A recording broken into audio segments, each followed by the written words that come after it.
Halo, Roni. Halo, Ya, silakan Roni mau bertanya apa? Kak, boleh bertanya nggak, Kak? Boleh, boleh. Saya tanya Kak ya. Hmm, Oke, sini. Kak, ya. mengapa Tuhan di dalam malam, Kak? Apa bang? Putus-putus deh. Mengapa Tuhan itu mengadakan ada siang dan malam?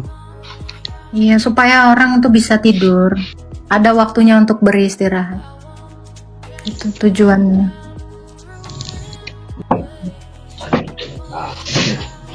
Tujuannya itu, Kak. Iya. Kok bisa gitu, Kak? Kau tanya tujuannya, udah dikasih tujuannya kok bisa gitu? Gimana ini? Kamu tanya, udah dijawab, biar kau bisa istirahat. Kok bisa Iya. gitu? Iya, nanti kalau kamu Iya. kerja 24 jam, kamu mati kelelahan. Manusia itu kan perlu Iya. mengatur, gitu. Ya. Cobain aja kamu satu Tapi bulan 24 jam gak usah tidur gitu.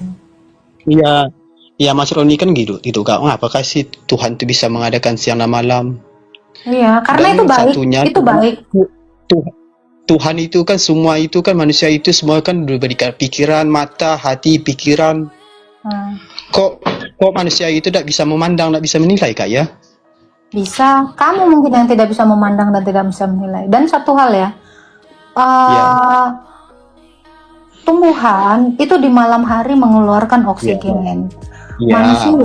Manusia itu di malam hari dia itu kan butuh istirahat. Nah, kenapa ada siang dan ada malam? Itu ada hubungannya bersinergi antara manusia dengan tumbuhan atau makhluk lain yang diciptakan Tuhan. Gitu. Jadi kan manusia butuh oksigen. Manusia itu hidup dengan oksigen. Kalau dengan nitrogen atau CO2 terus, manusia itu bisa mengalami kekurangan kesadaran gitu. Suplai oksigen ke tubuhnya berkurang. Makanya Tuhan menciptakan ada siang, ada malam dan mengatakan bahwa gelap itu baik. Siang itu juga baik dipisahkannya keduanya supaya kamu bisa hidup bersinergi dengan alam semesta. Karena manusia itu bertahan hidup melalui apa yang ada di alam semesta ini. Tapi Kak, manusia itu Kak kadang-kadang itu kan tidak bisa memandang yang mana baik, yang mana tidak, Kak. Bisa. Mengapa? Sedang Tuhan itu kan sudah memberi pandangan ada siang dan malam. Tapi manusia itu tidak pernah memandang yang mana baik, yang mana salah. Yang tidak memandang Gimana itu kan itu? kamu. Saya Yang memandang jawabnya itu. gimana itu, Kak? Loh, kok jawabnya gimana? Tidak semua orang seperti definisimu. Itu dia. Kamu yang salah memahami sesuatu. Itu loh. Siapa yang mengatakan tidak bisa membedakan mana yang baik, mana yang jahat? Bisa lah. Manusia itu diberi akal oleh Tuhan. Kakak sudah bilang memberi akal. Tapi manusia itu sudah diberi akal, tapi nggak punya akal. Gimana itu, Kak? Manusia itu bukan tidak punya akal. Manusia selain diberikan akal, manusia juga diberikan yang namanya kebebasan. Itu. Jadi manusia itu punya kehendak. Sebab manusia itu diciptakan menurut gambar Allah. Kalau gambaran manusia itu punya kehendak, gambaran Allah itu punya kehendak, maka manusia juga punya kehendak. Ingat, Tuhan itu memberikan kehendak. Sebab manusia itu tidak diciptakan seperti robot. Jadi dia mau melakukan yang baik, mau melakukan yang tidak baik, itu semua akan dipertanggungjawabkan.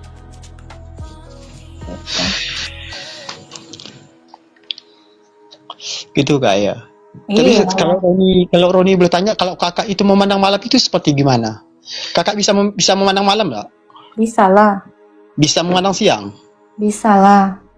Kalau orang itu yang nggak bisa memandang siang dan malam itu gimana? Mereka kan bisa merasakan karena siang itu bisa Gimana diinformasikan oleh orang yang bisa melihat.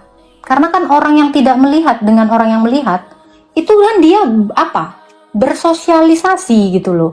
Tidak ada manusia itu hidup sendirian, Bang. Kalau ada seorang yang punya kelemahan atau dia cacat dari lahir tidak bisa melihat, kan ada keluarganya, Bang. Betul. Itu gitulah, kayak kadang-kadang tuh kan Tuhan itu kan udah diberi, kadang-kadang kita ke manusia kan diberi hampir dekat dengan Manusia sempurna itu juga kan. Bang dikasih indera yang lain selain penglihatan Bang. Ya, ada yang namanya indera peraba. Jadi dia bisa merasakan panasnya siang hari walaupun tidak melihat. Bisa. Itu dikasih indera pendengaran gitu. Jadi jangan hanya berpikir manusia itu cuman diberikan Tuhan itu hanya indera penglihatan saja. Ada 4 indera lainnya untuk mengidentifikasi sesuatu. Bahkan hari gini punya HP itu bisa kedengeran alarm jam berapa. Bahkan HP aja waktu ada WA itu bisa ngomong sendiri gitu. Google aja bisa ngomong sendiri. Ya gitu kan. Kadang-kadang terus itu kan kadang-kadang orang ini kadang-kadang pintar bicara, kadang-kadang tapi akalnya gimana? Kemana kadang-kadang. Sekarang begini Bang, kalau kamu mengatakan orang itu kadang-kadang begini-begini Bang, kamu kan manusia, kamu itu tidak bisa mengontrol orang lain, tapi kamu itu cukup mengontrol dirimu saja. Itu biar menjadi bagian Tuhan. Jangan pernah bekerja sebagai Tuhan gitu, karena itu bukan bagianmu. Itu ya. Jadi kamu gunakan saja akal kamu, kerjakan yang menjadi bagianmu. Jadi manusia itu kodratnya itu bukan mengomentari pekerjaan Tuhan, tetapi sebagai manusia itu mencari ridho dari Tuhan gitu loh. Daripada kamu sibuk mikirin orang lain, dirimu saja belum tentu lebih baik daripada orang lain gitu. Sibuklah kamu memperbaiki dirimu. Itu aja sebenarnya. Gini Kak, sekarang Ya, nggak tahu saya entah kemana-mana gitu. Ya, kamu kalau udah dikasih akal, gunakan akalmu, cari Tuhan yang ada, jangan cari Tuhan yang nggak ada. Itu loh, lama kali kamu, saya tahu kamu mau menggiring kemana. Selama kamu sudah dikasih akal, carilah yang punya kuasa, selesai. Ya, kamu tuh terlalu nyari tahu sana sini, kepo dengan orang lain. Kenapa semua orang nggak punya akal? Kamu yang nggak punya akal, bukan orang yang nggak punya akal. Kayak kamu udah berakal aja. Kalau kamu udah berakal, kamu nggak nanya sama saya. Ngajak. Mantanku itu Bun. Ya. Pantaslah mantanmu agak error. Aku bentar tahu. Tuh loh. Kamu tuh sibuk menghakimi orang. Itu bagian Tuhan. Bukan hakim juga gelarmu. Itu loh. Ya, terlalu bertele-tele gitu loh. Masuk yang ke makna dogmatis gitu loh. Kalau belajar sosiologi IPA itu kamu cari aja di sekolah, jangan sama saya. Halo, Bos Asem. Halo, assalamualaikum. Waalaikumsalam. Silakan Bang, mau bertanya apa?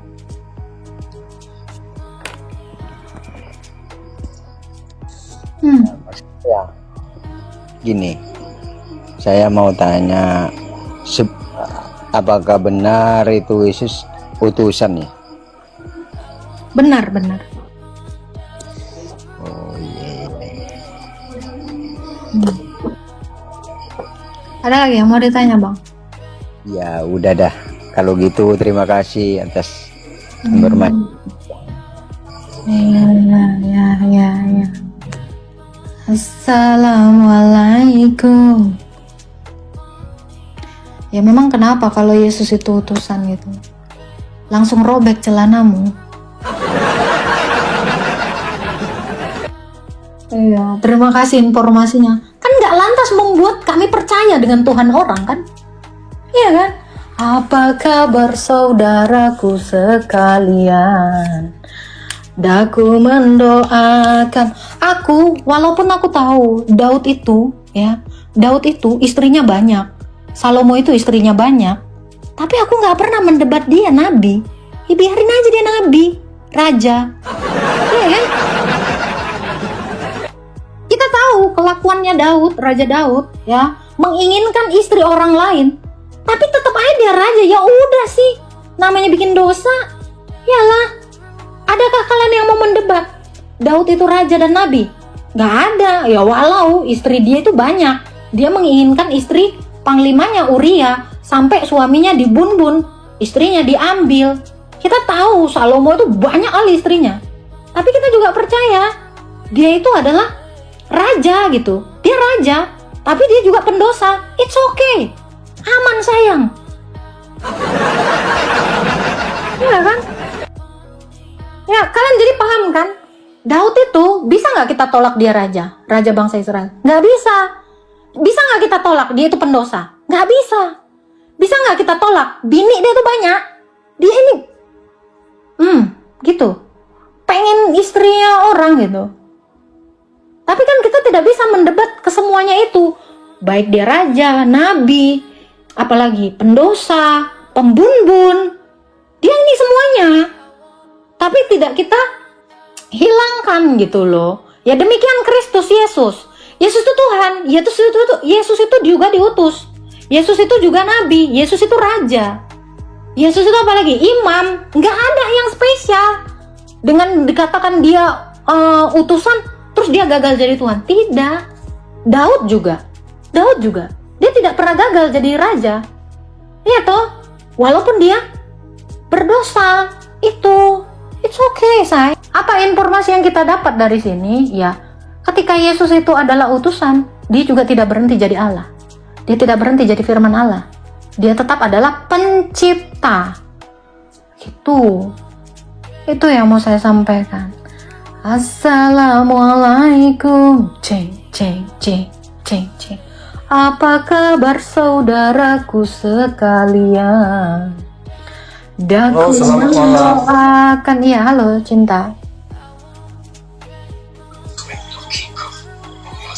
Saya boleh tanya, Kak? Boleh.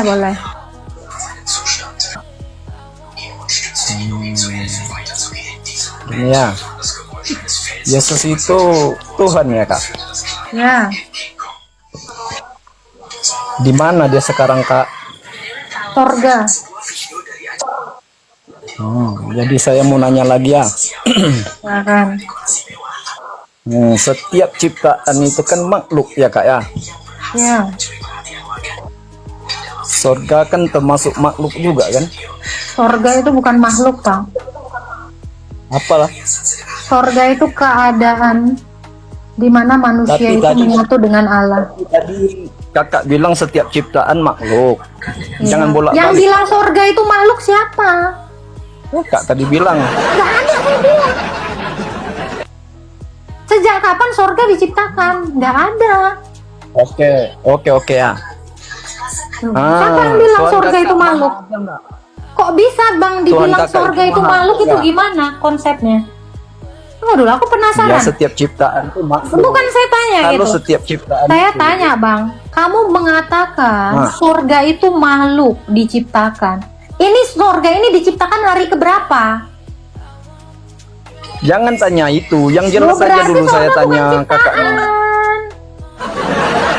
Surga itu ciptaan. Loh, di mana dalilnya? Di mana dalilnya? Itu Surga tahap diciptakan. belakang ya Kak, yang jelas dulu Loh, saya kok tahap tanyakan ya. belakang, tahap awal lah. Loh, kalau Gini, kamu yang- tidak mengerti apa saya itu tanyakan. sorga, kalau Jadi kamu tidak sorga itu mengerti nggak apa itu diciptakan. sorga, terus bagaimana kamu ini mengimani Tuhan? Ciptaan apa enggak surga itu? Sorga bukan ciptaan, sorga itu keadaan di mana manusia itu menyatu dengan Allah. Sorga itu Jadi bukan siapa ciptaan, yang Bang. menciptakan surga? Sorga itu bukan tempat. Dalam iman kami sorga itu bukan tempat. Itu Jadi mana tua Tuhan kakak sama surga? sorga. Sorga itu bukan ciptaan, Ya. itu dia, Bang. Kalau surga Surga itu itu kan bukan ciptaan. kan neraka, Kak. Gimana? Neraka ciptaan apa enggak? Neraka itu juga keadaan. Kalau neraka kamu bilang ciptaan, diciptakan hari keberapa? Karena Iyalah, nggak penciptaan mungkin lah. itu, penciptaan mungkin. itu hanya terjadi 6 Nggak hari mungkin lah, atau Tuhan 6 Kakak. masa. Loh, kok nggak mungkin gimana? Saya Nggak sudah mungkin katakan, lah. sorga itu adalah Nggak mungkin Tuhan Kakak terangnya sanggup. Allah. Mana Bang? Abang sekolah deh Bang. Ini- Ini saya nengok abang. Aku ngomong sama hantu sana. Nggak nyambung kau. Halo, anak Kajirah 4. Oh, Masya Allah. Oh iya, Iya, saya sudah tidak hiraukan, saya kira tidak dilayani, Dek. Ini soalnya banyak, iya. jadi satu-satu saya naikkan. Silakan mau bertanya apa, Bu? Iya. Enggak, tidak bertanya kita sharing-sharing saja. Tadi aku dengar dalam keberadaannya, katanya Tuhan itu ada dalam keberadaannya, keberadaan yang di sini ada dalam asikinya. Tapi kalau di Islam hanya sebatas itu, tidak ada yang mengetahuinya karena dia gaib-gaib, yang awal dia juga, yang akhir dia juga. Jadi manusia itu sendiri tidak bisa mendeteksi, hanya mengenal dirinya aja, Mbak. Berarti mengenal Tuhannya begitu. Di dalam ayat kami, man arafa nafsahu faqad arafa rabbahu. Apabila mengenal dirinya, maka tentu mengenal Tuhannya. Tapi ada kelanjutannya di sini, mengenal dirinya dengan fana dan mengenal Tuhannya dengan baka. Jadi di sini ini kami syariat, tarekat hakikat dan ma'rifat. Dalam keberadaan syariat, tarekat hakikat itulah yang menyatukan keberadaan yang keempat itu, kita bisa tembus jalan. Itu pun belum mendapatkan keberadaan, masih perjalanan. Jadi menempuh ruang lingkup sayangku kita. Saya tidak tahu kalau di Isa itu seperti apa. Isa yang di mana nih, Pak? Maksudnya yang Isa yang di mana? Kalau Isa itu umpamanya Isa itu utusan, maksudnya di sini karena kita rasul utusan. Apakah rasul utusan itu sama dengan Muhammad, ada yang Isa ini? Isa yang mana nih? Karena ada banyak Isa. Atau Ya, ada Isa yang disalib, ada Isa yang tidak disalib gitu. Ya, jadi ini ada beberapa tokoh yang namanya Isa. Benar-benar namanya Isa Al-Masih. Orang Kristen mengenal Isa Al-Masih, orang-orang Kristen Suriah atau Syria itu mengenal Isa Al-Masih yang adalah Tuhan mereka. Dan Isa yang dimaksud di sini adalah Isa yang mati pada hari Jumat, bangkit pada hari Minggu. Itu. Nah, yang Mbak mau tanyakan ini Isa yang mana? Jadi ada dua. Oh, berarti ada dua kategori Isa. Bukan ada dua kategori Isa. Hanya ada satu yang namanya Isa atau Yesus Kristus. Itu adalah yang disalib. Tapi ada sejumlah orang menarasikan bahwa Isa Al-Masih atau Yesus ini tidak disalib dan kisahnya berbeda. Silsilahnya pun berbeda gitu. Jadi memang merujuk kepada tokoh yang sama namun dengan cerita yang lain. Iya, karena aku juga punya keyakinan, hanya punya keyakinan saja, tapi tidak aku dalami. Karena di sini ada kakak saudaraku juga bilang bukan Isa yang disalib, dibilang begitu. Yang naik ke atas apa itu, di manakah itu langit, bilang bukan Isa. Jadi aku mana yang ku mau percaya? Loh, Anda sendiri gitu. Karena gini. Ini kembali ke masing-masing pemeluk agama, mau percaya dengan yang dinarasikan oleh saksi mata atau Anda mau percaya dengan yang tidak pernah menyaksikan, kan gitu. Kita semua masing-masing diberi akal oleh Tuhan gitu. Kamu lebih menggunakan logikamu karena gini, Kak. Isa Al-Masih yang atau adalah aka Yesus Kristus itu kan disaksikan banyak orang. Saksi matanya itu adalah para rasul. Lebih dari 12 orang yang menyaksikan Yesus Kristus itu mati dan bangkit gitu. Tidak pernah diserupakan. Bahkan bangsa Israel pun menyaksikan ini. Kalau kita lihat catatan sejarah dari abad pertama, ya, orang-orang yang sejaman mengatakan bahwa dia itu disalib, bangkit pada hari yang ketiga. Nah, lalu muncul narasi, ada yang mengatakan Isa yang lahir dari perawan ini tidak disalib, tapi tanpa bukti dan tanpa juga kesaksian. Tanpa apapun dari data eksternal yang mendukung pernyataan ini. Jadi dikembalikan lagi kepada masing-masing orang. Kamu mau menggunakan akalmu dengan meneliti mana yang lebih logis kan gitu. Seperti itu. Jadi kalau di abad pertama itu semua ya. biar Itu. aku ini untuk diriku ya, aku percaya saja dia tidak disalib ya. Nah, yang disalib itu bukan dia, yang di langit itu bukan Yesus. Aku percaya aja di situ ya, karena tidak ada pembuktian apa, hanya pun dalil tidak kuat. Jadi kelanjutannya kita berdua ini diskusi aja, tidak saling bertentangan, karena Enggak, mungkin betul-betul. sedikitnya Ya kita aku beda, tahu juga. kita beda perspektif ya, Bu ya. Nggak apa-apa, saya juga menghargai.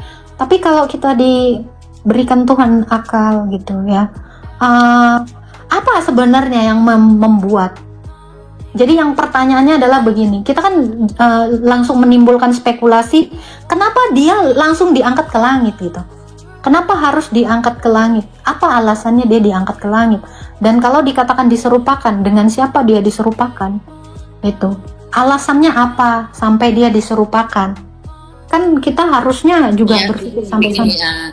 begini, dia kayaknya tidak diserupakan karena masing-masing punya, umpamanya Isa bisa menyembuhkan orang mati. Kalau kami Rasulullah itu dia mujizatnya Al-Quran. Maksudnya Al-Quran di sini seperti titik embun, maksudnya mujizatnya itu dalam, kajiannya seperti juga menembusi cakrawala keseluruhannya. Jadi ku fahami ya, antara Yesus ataupun Isa ini ku fahami ya, ada dalam kita punya diri ini seumpama jasad dengan roh. Yang mana itu Isa, yang mana itu dia di dalam diri ini pasti ada tidak menyerupai dan tidak serupa, tetapi dalam kajian saya itu ada unsur unsur penciptaan, kita diciptakannya ada ruh, apa tuh, dari mana itu ruh.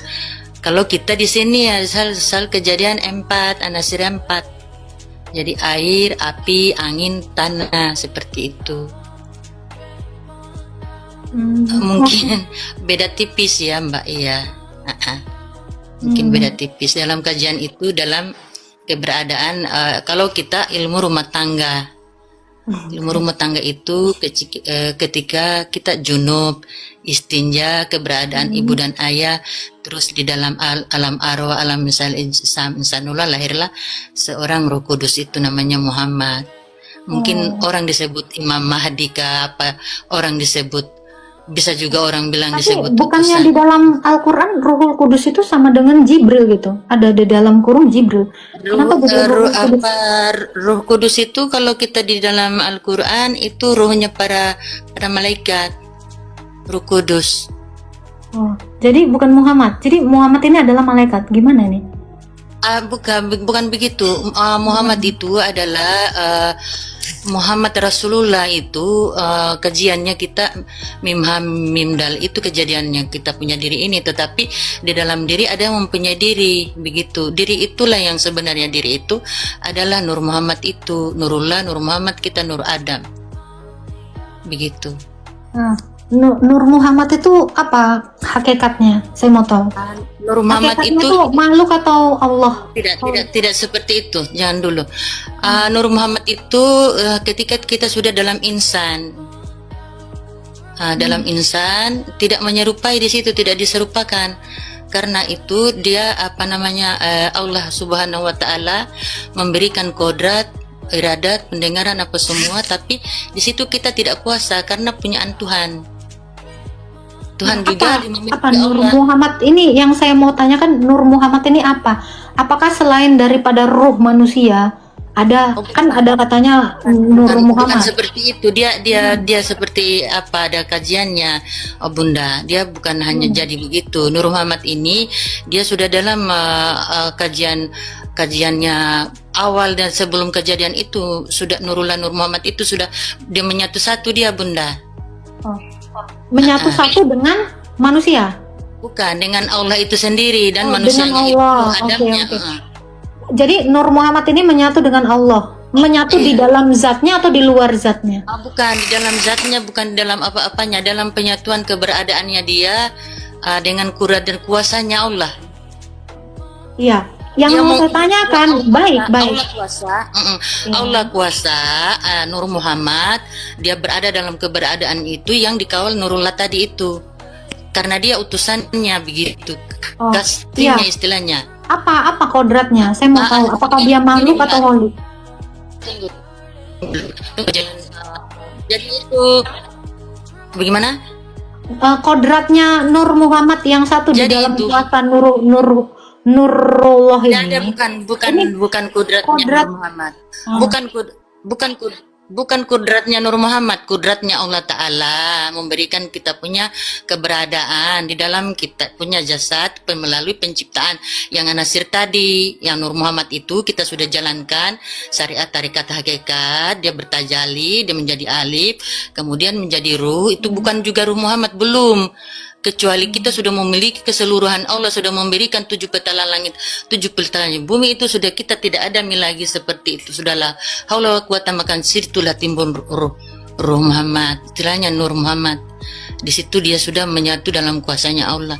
Kalau di Isa, saya tidak tahu, mungkin di dalam juga lingkungan itu, walau alam mungkin sama si kaji kalau Isa ini mungkin Berarti dalam- kalau seseorang belum mencapai kesatuan, dia tidak memiliki Nur Muhammad dalam dirinya. Berada di situ juga Bunda, tapi dia belum, istilahnya belum, kecuali dari penciptaan penyatuan tadi itu berwudunya sempurna, terus sholatnya juga baik, terus pada dalam penyatuan tadi suami istri itu dia puasa selama 9 bulan 10 hari itu baik dalam rasanya, dalam memiliki ruh itu namanya belum juga ruh Muhammad memiliki Nur Muhammad ini, kecuali kita sudah zahir, kita jalankan apa semua yang ada dalam rahasia, ada dalam keberadaan ilmu, ada dalam iman, ada dalam ihsan, ada dalam takwa, ada memiliki itu cahaya di atas cahaya. Surat An-Nur katanya cahaya di atas cahaya, seolah-olah cahaya itu cahaya bumi dan langit, 7 petala langit dan 7 petala bumi. Cahaya di atas cahaya itu seperti ada cahaya di dalam lubang itu ada cahaya, tembus cahaya yang kecil katanya menembusi itu yang diberikan kepada yang aku kehendaki. Berarti mungkin situ sudah bersama Yesus, saya tidak tahu. Baik. Nah, ini yang Anda jelaskan tadi ini, sudah ada belum satu orang yang mencapai ini? Yang membuktikan yang Anda narasikan tadi ini? Insya Allah ada. Ya, boleh. Siapa? Apakah Nabi Anda atau Rasul Anda pernah sudah mencapai ini? Bukan hanya Nabi Anda, pengikut-pengikutnya juga yang ada di bumi ini, Bun. Nah kan gini kan, Anda menarasikan, kepada yang dia kehendaki ketika pernah gini, Anda tahu dari mana ada tidak seseorang berbohong, dia fotona. begini, banyak orang yang berbohong, tetapi dia kan belum mencapai kesempurnaan itu, gitu kan? Anda bisa tidak membuktikan satu orang yang sudah mencapai itu, gitu? Tidak ada Karena- ayat kami, karena kalau gini, karena kalau kita menarasikan, harus dengan bukan teori begini, seperti ini, ini, gitu. Gimana? Iya, karena begini Bunda, begini kalau kita dalam Islam, kalau kita ikut jejak Fotona, Sidik berkata benar, itu di dalam rasa yang ada berasa itu kehendaknya Tuhan itu, kenapa tidak? Begitu. Jadi Rasul, kalau kita itu Rasul banyak, tapi utusan hanya satu, Muhammad. Begitu. Iya, pertanyaan saya gini, Mbak. Kita kan Kalau alam kelanjutannya, apakah Imam Oke, Mahdi itu, oke. apakah Isa itu juga sudah bagian dari Rasul Muhammad ini? Walau alam masih juga kaji. Makanya Islam itu Bunda, Islam itu menembusi 7 bintang, 7 peluru, 7 lautan itu karena apa? Islam itu mulia. Dia Oke, begini ini saya Bunda. tanya, menembusi ini secara Itu Nabi alegoris. pertama, Nabi kedua, Sabar. Oke, kita kaji satu-satu pernyataan Anda. Menembusi 7 lautan, 7 apapun itu. Ini dalam makna alegoris atau dalam kenyataan? Saya mau tahu itu. Karena kudrat bukan kenyataannya Allah, tapi kudrat yang diberikan, kudrat rahmatnya Allah itu tadi. karena dia menyatu begitu. Dan dia penyatu itu Nur Muhammad dan Nurullah itu Bunda. Jadi itu yang biasakan Tuhan itu dia sudah memberikan bimbingannya, tapi bukan Tuhan Yesus, Tuhan Allah Maha Kuasa. Saya nggak nanya itu, Mbak. Jadi gini, Mbak, apa sebenarnya inti dari agama yang Anda percayai ini? Apa tujuan akhir dari Anda mempercayai iman Anda ini sekarang? Anda Islam kan? Iya, saya Oke. Islam. Saya Apa tujuan mempercayai akhir? tujuan akhir saya, aku akan beriman. Karena janji Allah itu, orang yang beriman itu, orang yang bertakwa dan orang yang ikhlas itu menjalankan aturannya Allah itu akan Allah sayang dan akan kembali ke Allah itu juga dalam janjinya surga.